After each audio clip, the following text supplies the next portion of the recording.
Hello friends, welcome to my YouTube channel. Friends, आज का हमारा टॉपिक है अनुच्छेद 243। फ्रेंड्स, आज हम इस अनुच्छेद के सभी पार्ट्स को ट्रिक से याद करेंगे। फ्रेंड्स, ये अनुच्छेद किसी भी प्रतियोगी परीक्षा के लिए काफ़ी महत्वपूर्ण है। तो चलो शुरू करते हैं। तो हमारा अनुच्छेद है 243 और 243 में क्या है, ग्राम पंचायत की परिभाषा। फ्रेंड्स देखो, ये तो याद हो ही जाएगा क्योंकि अगर हम किसी भी टॉपिक को पढ़ते हैं तो सबसे पहले हम उसकी परिभाषा देखते हैं। ठीक है, तो 243 में क्या है, ग्राम पंचायत की परिभाषा। अब इसके भाग 243 ए में है ग्राम सभा। अब देखो, ए फॉर होता है असेंबली।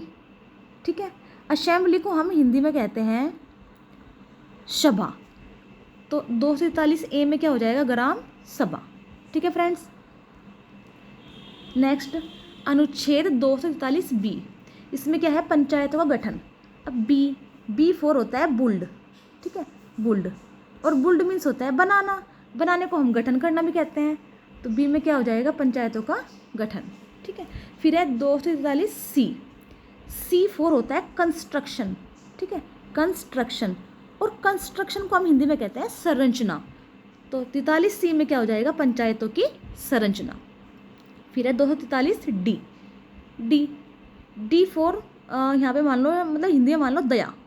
ठीक है, इसका मतलब है अगर हम किसी को आरक्षण देते हैं तो एक तरीके से दया कर रहे हैं।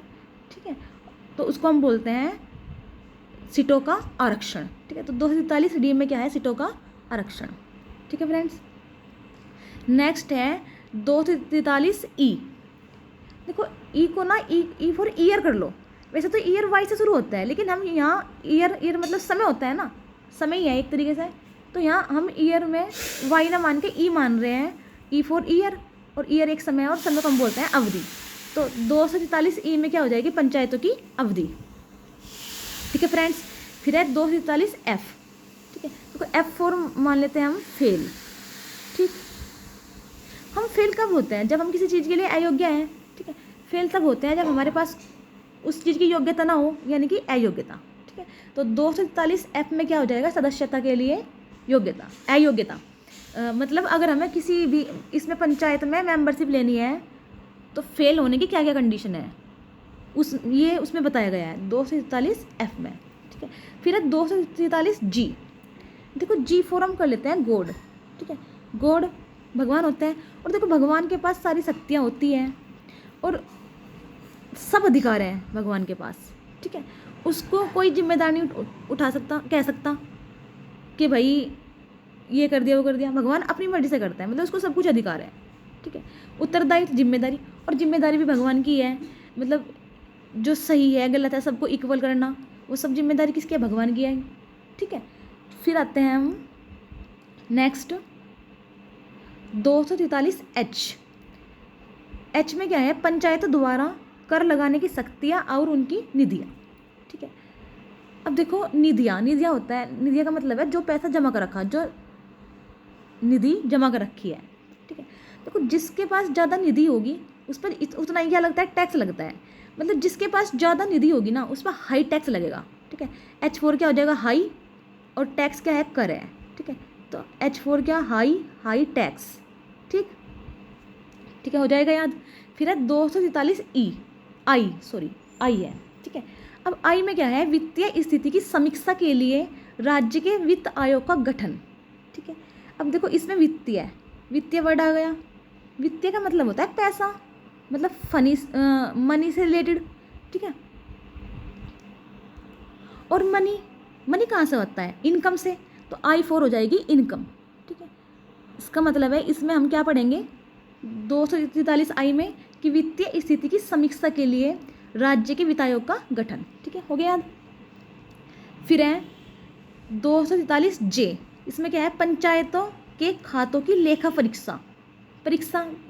अब देखो खातों की लेखा परीक्षा हो रही है। अब ये तो है नहीं कि मतलब पेन पेपर से परीक्षा होगी, खातों का इसका मतलब है कि खातों की जांच होगी। तो जे फोर क्या हो जाएगा, जांच।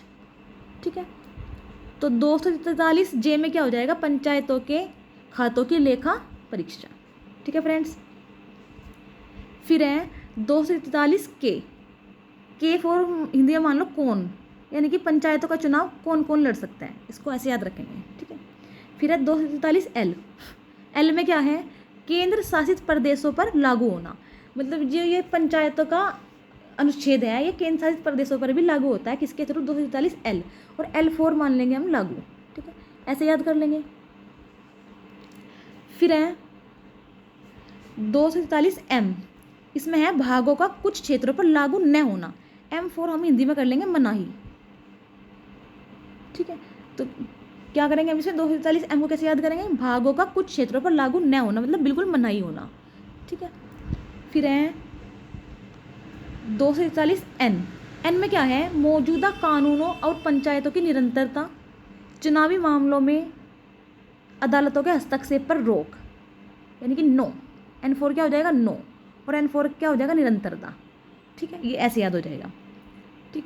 फिर है अनुच्छेद 243 ओ, इसमें क्या है, निर्वाचन संबंधी मामलों में न्यायालयों के हस्तक्षेप का वर्णन, हस्तक्षेप, और हस्तक्षेप को हम इंग्लिश में बोल देते हैं ऑब्जेक्शन।